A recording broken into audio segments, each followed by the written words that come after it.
Hello, this is Mike, NoStressMike.com. I want to let you look around here, and I want to talk on a subject here.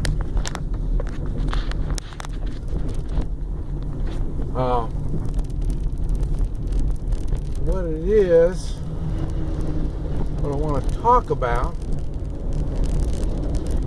is I'm driving along. I was looking for the coast in Guatemala. No more. Now I'm going back up towards the highway. But one of the things that really got my attention, and I see it all the time. Remember, I told you everything in Guatemala is obvious, and one of the things is they got these PUD jobs.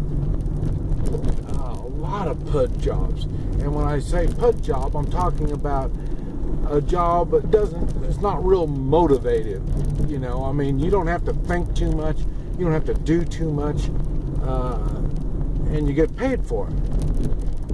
And what dawned on me is there was a time, see, I was probably in my mid-20s, and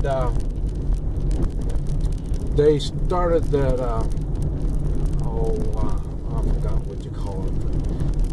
But anyways, when people, they're not good enough to get a job, so their qualities aren't so good. Affirmative action, yeah.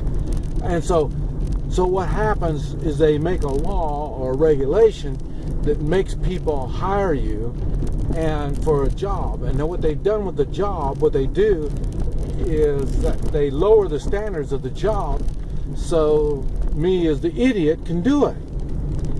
And they did that, like I said, when I was in my mid-20s.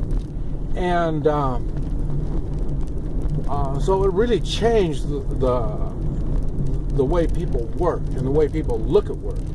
And what it was, they wanted me to, they had a job, and it was at Sinclair oil company.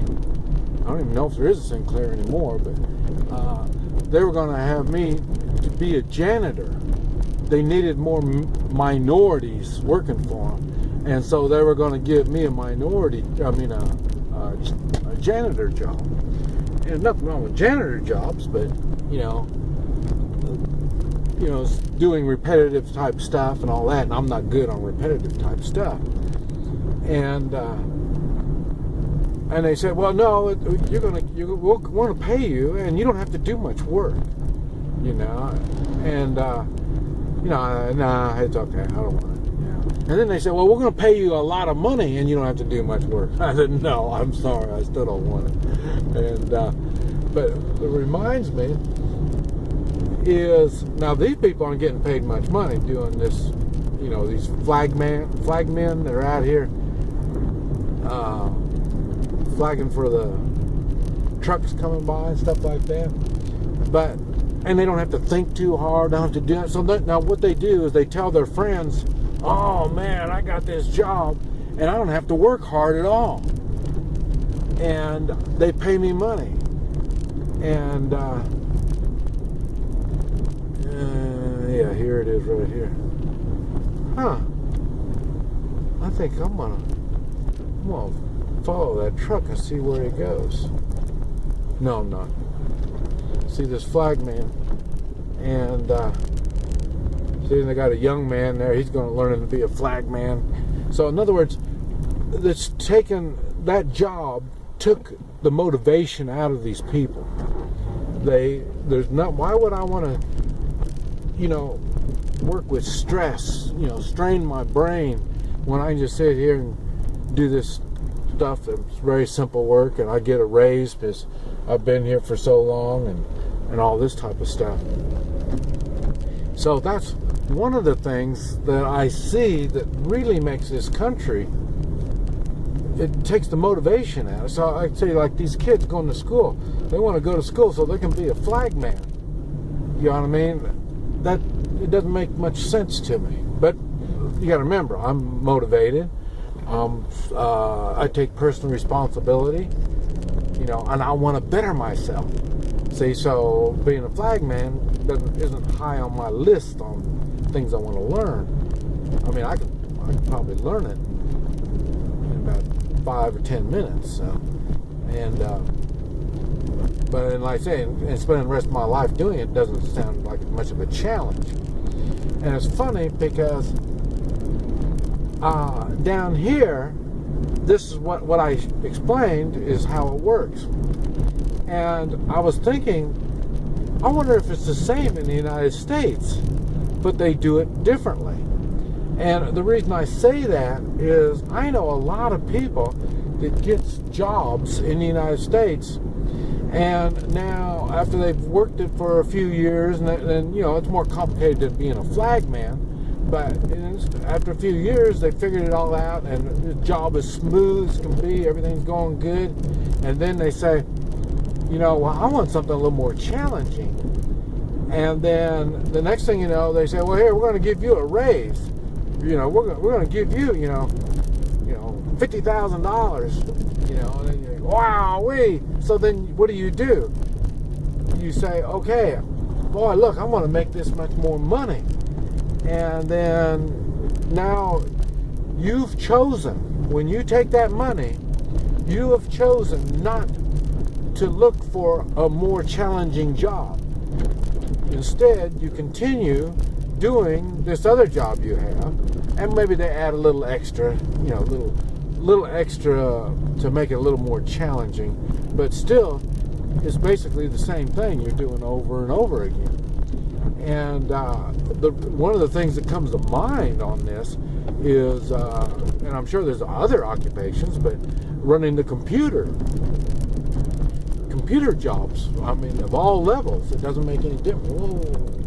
It doesn't make any difference, but these computer jobs would be the same thing. Well, it gets boring, and I want something more challenging. Well, here, we're going to give you another 50 cents an hour, or $2 an hour, or $10 an hour. It doesn't make any difference. What it is, you've sold your ambitions for a little bit more money. And, I'm just saying that's the way it looks to me. Now, I may be wrong, but that's what it looks to me. But I know, because I explained to you, they couldn't buy my ambitions. And like I say, I just continually, my ambitions keep growing. I want to do more. I want to see more. Even now, like I say. And like I say, like the Hoi Chi, I created it. I developed Hoi Chi from accumulation of all the stuff that I've learned in the past. And I say, but the thing is, I kept an open mind. The whole time I've kept an open mind. I looked for some things that challenged me more, things that didn't make my work easier, but things that I would find work that was more complicated and more difficult to do, and I would do that. Like I say, that's how I got in the oil business. I got in that at 30 years old, and I didn't even know anything about oil. So I had to work 6 months for free for anybody that would hire me, but they had to teach me. But I didn't know anything. You had to teach me. I worked 6 months for free, and then next thing I knew, 6 months later, I had my first oil well. So, and I had to learn it from scratch. And so, in other words, I wouldn't sell my ambitions. But that's just the way I look at it. I don't know. Everybody's got their own way of looking at life. Some people like it, nice, easy life. Just take it easy. Not much stress and not much responsibility. And they like living like that. My thing is, I wonder why they're like that. Because down here, just about the whole population is like that. So, in other words, there's not much demand for you to motivate yourself. The demand is just be calm and take it easy with what you know. Don't worry about it anymore. But anyway, I was just thinking about that. This is Mike, NoStressMike.com.